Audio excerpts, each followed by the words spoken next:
Welcome to today's 5-minute Bible study in the Gospel of John.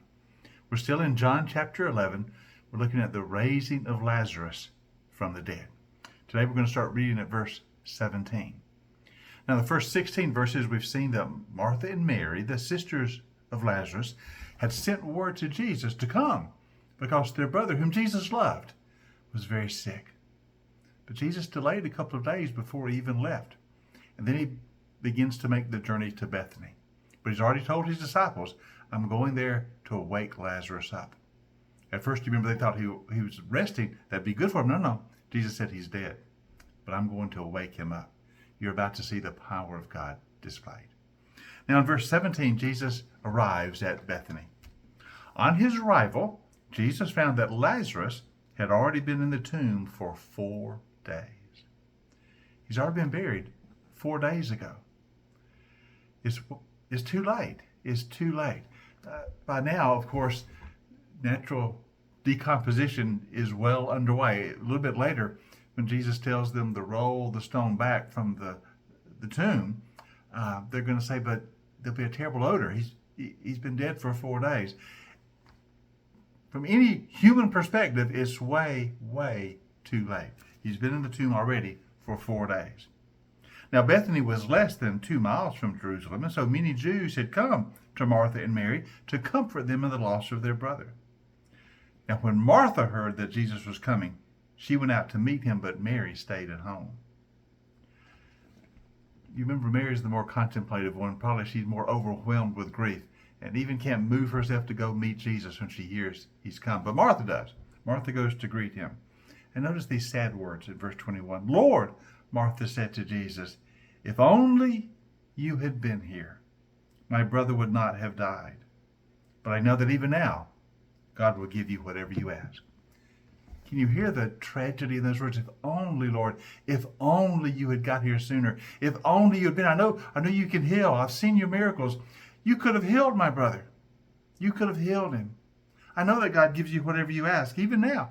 If only you had been here. You know, it's been said those are the 2 saddest words in the English language, if only. If only. Of course, what she does not realize is that Jesus is here, and his power is far greater than she knows. She's about to see that. But right now, she's caught in that tragic moment where she feels, if only you had come sooner. You know, Mary's going to say the same thing a little bit later. Martha's going to go back and get Mary, and Mary's going to come.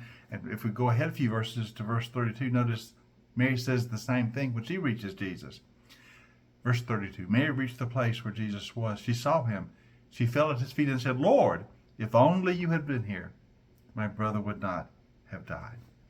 So both the sisters are overcome with their grief and that feeling of, if only. It would have been different, Lord, if you had been here. It would have been different if you had got here more quickly. If only, if only, if only. You know, so often in our life, we're kind of overcome with those if onlys. If only, Lord, things had been different. If only circumstances had been different. If only you had acted quicker. Oh, Lord, if only. But you know, we have to realize that when Jesus is with us, the if onlys have no power. For when Jesus is with us, God is with us.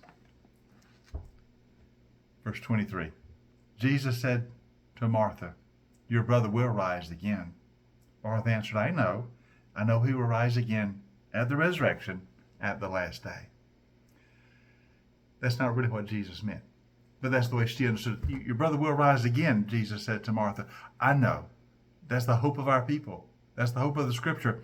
God will overcome death. At the last day, we will all be raised, we who are in God.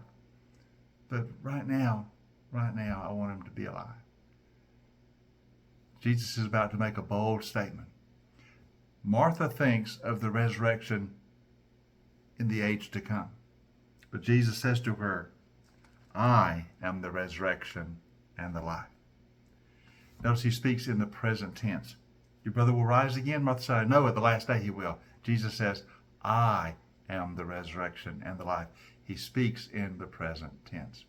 The power of the age to come is now present because Jesus is here. The power of God is not just for the future, it's in the present because Jesus is here. I am the resurrection and the life. Martha, understand, I am the resurrection and I am here. powerful statement.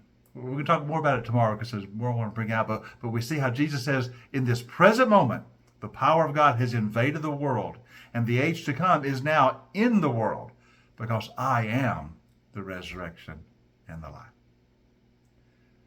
Join us tomorrow as we continue our 5-minute Bible study in the Gospel of John, understanding that Jesus is the resurrection and the life. Join us for our next session.